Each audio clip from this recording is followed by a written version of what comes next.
guys, welcome back to the channel. It's me Adya Ramdev, third year student at Shahid Sukhdev College of Business Studies. Today we'll know how to get 9 plus GPA in college. I wish I had seen such a video in my first or second year because it took me a lot of time to actually figure that out, and now I'm making it easier for you. First of all, understanding that why GPA is important in college.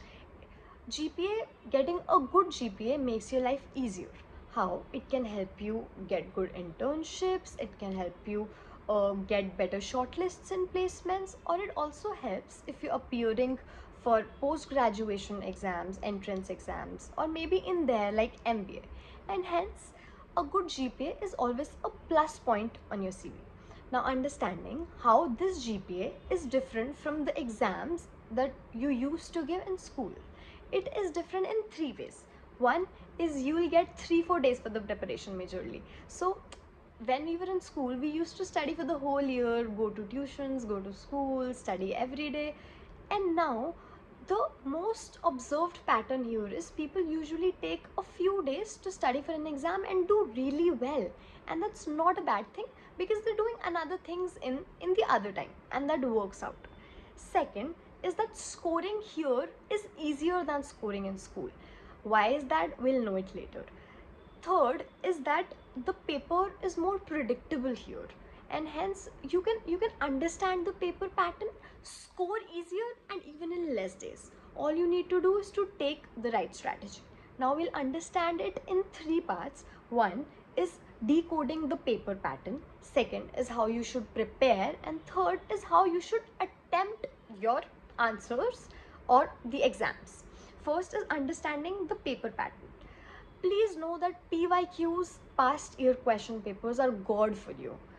In all the universities, not sure about all, but in our university, Delhi University, the exam pattern is literally the same as the previous years. You should understand, one is what is the exam pattern, how many questions are they giving you, how many do you need to attempt in that, how many subparts are there in each question, what is the type of questions that they're giving you.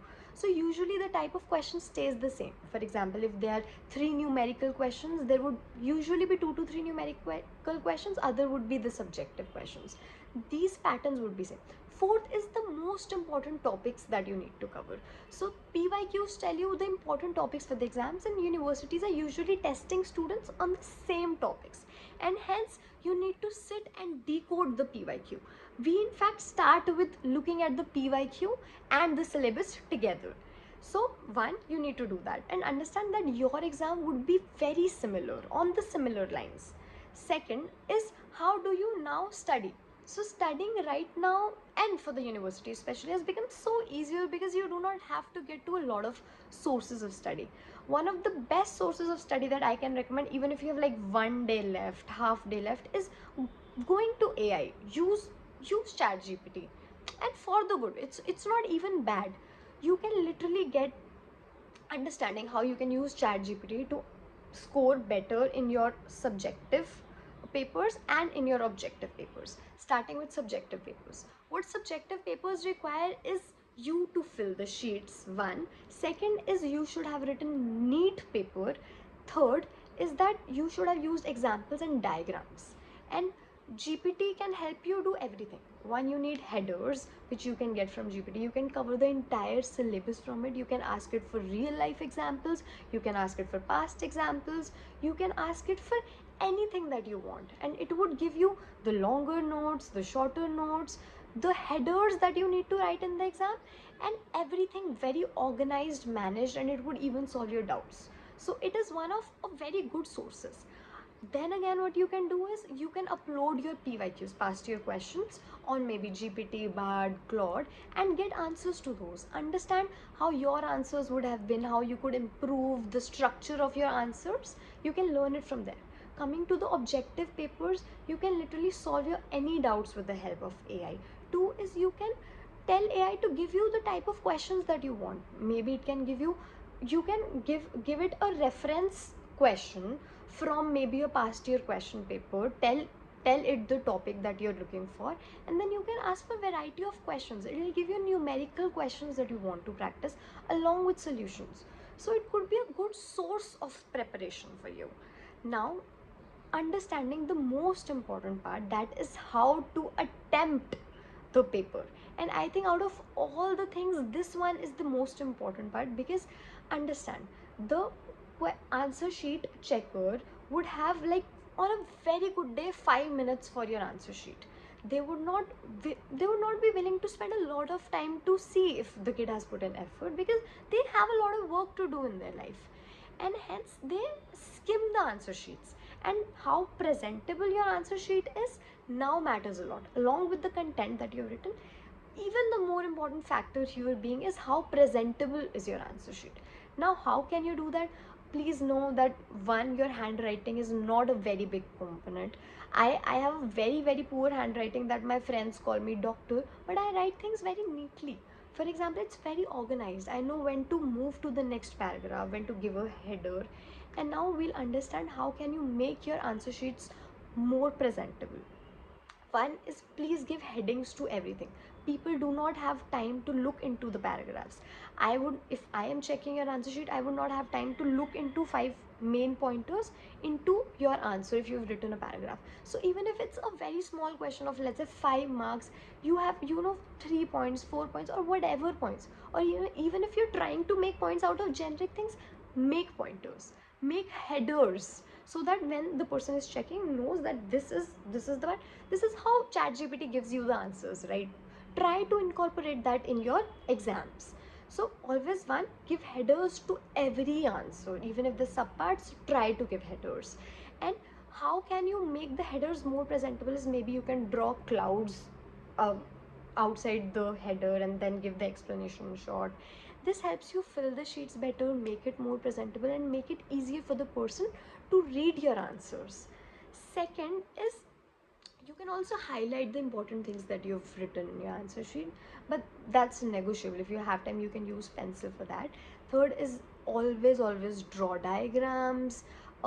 Even if those are vague, it's like you have to mention 5 pointers and you're drawing one chart where it's just 5 pointers in a cloud. Even if you feel like doing that, do that. Mention examples, as I already mentioned, or draw diagrams. When in your final answer, draw a box around it. Do all these things to make your answer more presentable. Always draw a line, at uh, giving a margin in the starting.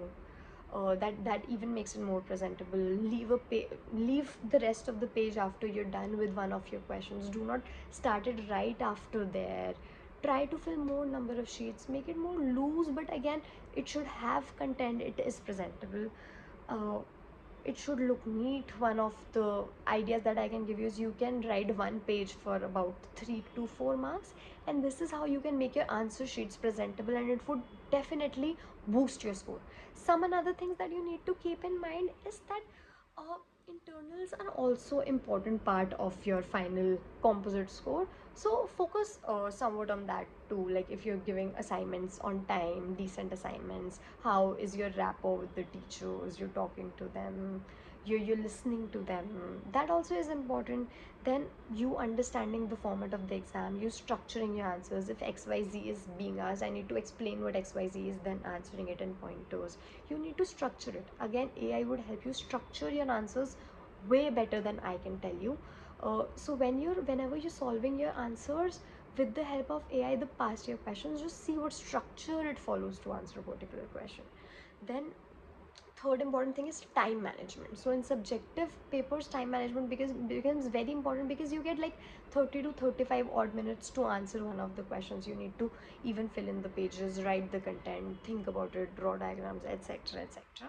So you knowing exactly, you wearing a watch, you knowing exactly how much time you want to give to one particular answer, and if you are moving to the next answer after that, becomes very important, because it is a human tendency that we start with the best answers, best handwriting, maximum number of pages, best content with the first answer, to us like literally writing 5 6 odd sentences for the last answer with the same weightage. So do not do that. Know that all the questions, the weightage the questions carry, how many pages you need to fill for that, how do you need to answer that. You should be conscious about your exam attempting strategy as well, and hence you can definitely score a decent GPA in your college. All the best for your exams. Thank you. Subscribe for more.